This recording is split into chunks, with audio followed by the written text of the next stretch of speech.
ជម្រាបសួរក៏ដូចជាសួស្តីទៅកាន់ប្រិយមិត្តអ្នកស្ដាប់នៅក្នុង Channel នីតិរឿងខ្មោចរាត្រីទាំងអស់គ្នាហើយវិលមកជួបជាមួយនឹងខ្ញុំបាទសាជាថ្មីម្ដងទៀតហើយនៅក្នុងថ្ងៃនេះនិងពេលនេះថ្ងៃនេះដែរគឺខ្ញុំសូមនិយាយរឿងតាក់ទងទៅនឹងខ្មោចសូមទៅជាមួយនឹងជូនចំពោះអ្នកដែលបានចង់ទៅដើរលេងហើយទៅដើរលេងនៅកន្លែងឆ្ងាយហើយទៅយប់ប្រលប់អីចឹងណាហ្នឹងហើយការពីប្រហែលខែមុនហ្នឹងគឺគ្នាខ្ញុំបានទៅបោះតង់នៅខេត្តមួយខ្ញុំសុំមិនបញ្ចេញខេត្តទេកុំឲ្យតែថាយើងបញ្ចេញឈ្មោះខេត្តទៅហើយខេត្តហ្នឹងគឺជាខេត្តដែលគេពេញនិយមទៅលេងផងនោះហើយយ៉ាងទៅវាខ្លាចប៉ះពាល់ទៅដល់ខេត្តគេអញ្ចឹងខ្ញុំសុំមិនបញ្ចេញខេត្តទេពីព្រោះតែរឿងហ្នឹងក៏មិនបានកើតឡើងនៅក្នុងខេត្តហ្នឹងដែរក៏ប៉ុន្តែរឿងហ្នឹងគឺកើតឡើងនៅតាមផ្លូវគ្នាខ្ញុំគាត់បានទៅបោះតង់នៅក្នុងខេត្តហ្នឹងក៏ប៉ុន្តែគាត់ជួបហេតុការណ៍ហ្នឹងនៅតាមផ្លូវដោយទៅតាមផ្លូវនេះទៀតសោតគឺជាផ្លូវដែលសម្បូរទៅដោយអ្នកដែលមានគ្រោះថ្នាក់ចរាចរណ៍ជាញឹកជាញាប់អីចឹងណាហើយយ៉ាងគាត់ក៏បានជិះម៉ូតូទៅចេញពីភ្នំពេញទៅវាដូចជាម៉ោង5ហើយយ៉ាងប្រហែលជាម៉ោងខ្ទង់ម៉ោង8ឬ9យប់ទំហំតែដល់ណាធម្មតាទេមនុស្សយើងដល់ពេលដែលចូលចិត្ត relax គេហៅថារំសាយខួរក្បាលហើយយ៉ាងមិនសូវជាខ្វល់ខ្វាយរឿងយប់ប្រលប់អីណាទេគ្រាន់តែថាទៅគោលដៅយើងគឺទៅបោះតង់ហើយបើសិនណាដែលយើងទៅបោះតង់ហើយយើងខ្លាចអីនឹងងឹតយ៉ាងយូរនៅពេលដែលយើងទៅដល់គោលដៅដែលយើងត្រូវទៅហ្នឹងគឺយើងរៀបចំកន្លែងដេកមួយផ្លេតហ្នឹងធម្មតាតង់វាអត់ប្របាអ្នកនរគ្នាគាត់ទៅលេហើយរៀបចំកន្លែងអាចដេកបានហើយយ៉ាងទេអ្នកនរគ្នាគឺពួកគាត់ចេញដំណើរទៅហ្នឹងស្រាប់ទៅដល់កន្លែងមួយកន្លែងហ្នឹងគឺខ្ញុំក៏អត់ស្គាល់ដែរគាត់ថានៅដល់ពាក់កណ្ដាលផ្លូវណាគាត់ប្រាប់ខ្ញុំគាត់ថានៅពេលដែលគាត់ទៅដល់ពាក់កណ្ដាលផ្លូវហ្នឹងស្រាប់តែគាត់ហ្នឹងឃើញមនុស្សប្រុសម្នាក់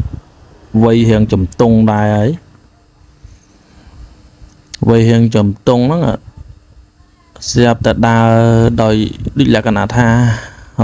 ដាច់បាយដាច់ទឹកអីចឹងណាដូចលហិតលហៃដូចគ្មានកម្លាំងកំហែងអីក្នុងការដើរទេអញ្ចឹងគាត់ជិះទៅចិត្តដល់បុរសម្នាក់ហ្នឹងនៅពេលដែលចិត្តជិះទៅដល់ហ្នឹងក៏បុរសម្នាក់ហ្នឹងសុំថាបងជួយជូនខ្ញុំទៅរកប្រពន្ធកូនខ្ញុំផងហើយពួកម៉ាក់ខ្ញុំហ្នឹងក៏វាតធម្មតាទៅគ្នាច្រើនអញ្ចឹងវាអត់សូវជាខ្លាចទេណាគ្នាពី3ម៉ូតូដែរអញ្ចឹងអត់ខ្លាចក្នុងការនិយាយជាមួយទេព្រោះតែសិនជាចោលផ្លត់អត់ខ្លាចអីនឹងតដៃទេពីព្រោះតែគ្នាយើងច្រើនដែរតែម្នាក់មួយដៃមួយជើងហ្នឹងក៏វាធំដែរហើយយ៉ាងគឺគាត់ក៏សួរថាប្រពន្ធកូនរបស់បងឯងនៅណាគាត់ហៅនៅមុខអញ្ចឹងខ្ញុំសុំទៅដែរខ្ញុំសុំទៅផងហើយពួកម៉ាក់ខ្ញុំគាត់ថាទៅធ្វើមុខនឹងសោះហ្នឹងហេតុអីមិនទៅគាត់ដើរទៅក៏ដល់ហើយប្រពន្ធមកឯងថៃបានដើរទៅចោលបងឯងគាត់ថាគាត់អត់ដឹងទេស្រាប់តែគាត់ងើបមកប្រពន្ធគាត់ហ្នឹងដើរទៅចោលគាត់អញ្ចឹងទៅពួកម៉ាក់របស់ខ្ញុំហ្នឹងក៏បានអនុញ្ញាតឲ្យម្នាក់ប្រុសហ្នឹងឡើងជិះជាមួយពីព្រោះថាម៉ូតូគាត់ហ្នឹងគឺគាត់ជិះតែឯងដែរអញ្ចឹងក៏វាមិនធ្ងន់ណាស់ដែរអញ្ចឹងហើយបានជាគាត់ថានៅពេលដែលដប់ហ្នឹងធ្ងន់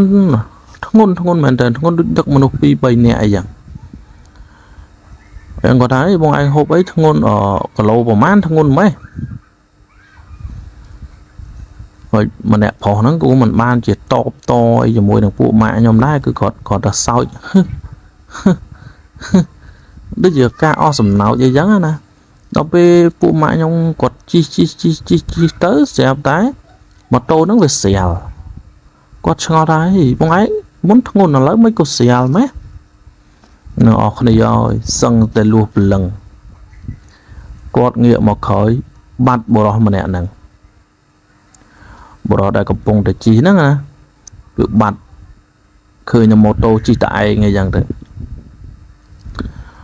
nó bây đây quát chi mà lâu man mà cả lô pi cả lô đây tiết xếp tại khơi nè ri mà nè đặc đai cồn nè ri mà nè đặc đai cồn rằng tới quát có xa nắng được chỉ lệ nè còn tay à rõm con bắt thấy nè đăng hỏi đăng đặt mọi lâu thôi còn tay được bà sân những bộ khói của một cào về phụ thầy dục hỏi mỏng bình vịnh mấy cáo rồi dân chi bỏ bẻ ra lời thường mấy ở đó cụ này có bàn tay xa đấy cứ chi một tố bắt to có tùy cái này bàn tay chạy đón ấy à nẹt khởi ấy anh ấy để chỉ khang khởi cái này ọt miên này nạp lư phải chăng lương máu cứ ngất lư từ nẹt một nè nhớ anh nẹt khởi nó cứ khơi stray mà nẹt cầm pông tại đất đai côn đa rồi đăng mà chọn nào này có than được để sầm lăng mà quát nó được để sạch tray nó sầm lăng mà quát cứ một số để chiêm hỏi đôi nhà môn chả cứ quát xôm thao buông ơi nhom xôm đòi xa phong ở đây bao nhom nó ban từ chào nhóm ấy giống nhóm ở đăng thật quát đau đau na hỏi đi hồi anh lại chi khởi nó về tâm là không mọi lượng hỏi thường ngay về mình đắng về đằng nắng muốn lông anh hỏi là khởi đấy một trên style lông đi ra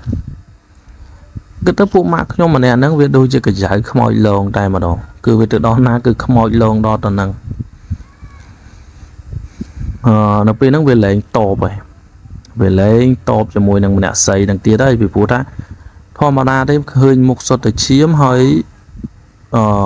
màu xôm chi hơi mà nè muốn nó cứ mà nữ định đa xài sao mà nó soi cầm láng hay mà xôm chí cho khởi ba việc bắn về lưng một tàu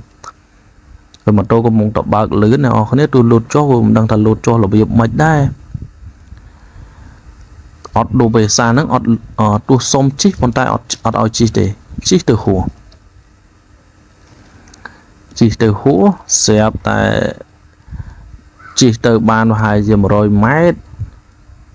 cái lệch mà khởi với bắt sợi trai mà nè năng câu nè những con chật nó cực tiệt là ảnh bỏ đào lên xa nó mình đang tham màu sạ màu gì vứt rồi màu bật thôi gì vứt để còn ta mà play sao mọi lần bị đồ này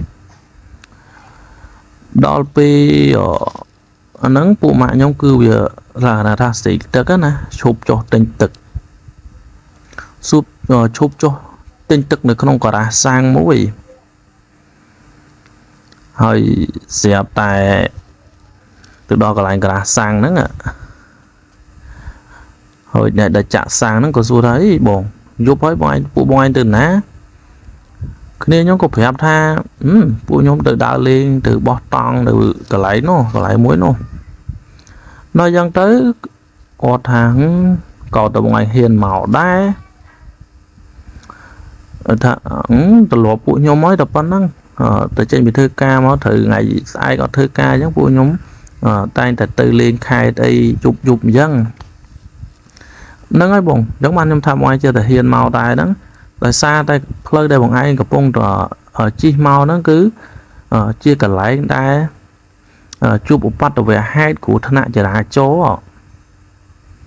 đòi một tô bục dùng mùi nằng lan thông slap bay nè và pôn cô nó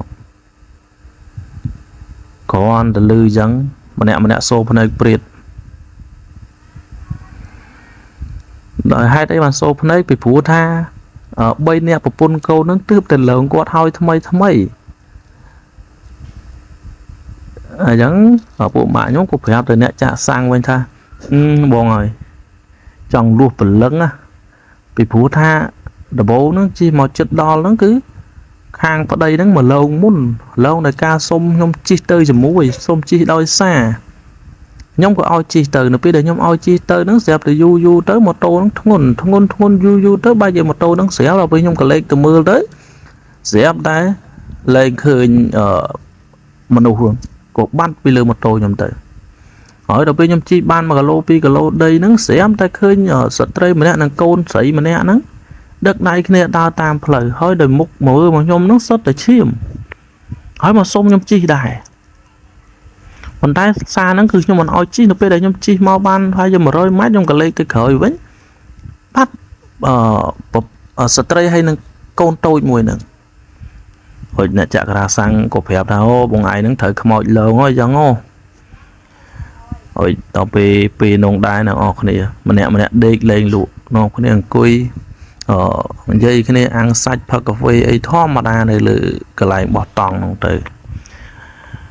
ហ្នឹងហើយរឿងហ្នឹងក៏មានតែប្រព័ន្ធហ្នឹងដែរដើម្បីចែកម្លែកកាន់អ្នកនរគ្នាលើលួសកន្លែងណាសំខាន់តែអភ័យអត់ទោសដល់ខ្ញុំផងហើយកុំភ្លេចជួយចុច Subscribe Channel YouTube របស់ខ្ញុំម្នាក់មួយផងដើម្បីខ្ញុំមានកម្លាំងចិត្តនិងបង្កើតនូវមេតិកាថ្មីឲ្យអ្នកនរគ្នាស្ដាប់ជារៀងរាល់ថ្ងៃបាទសូមអរគុណនិងសូមជម្រាបលា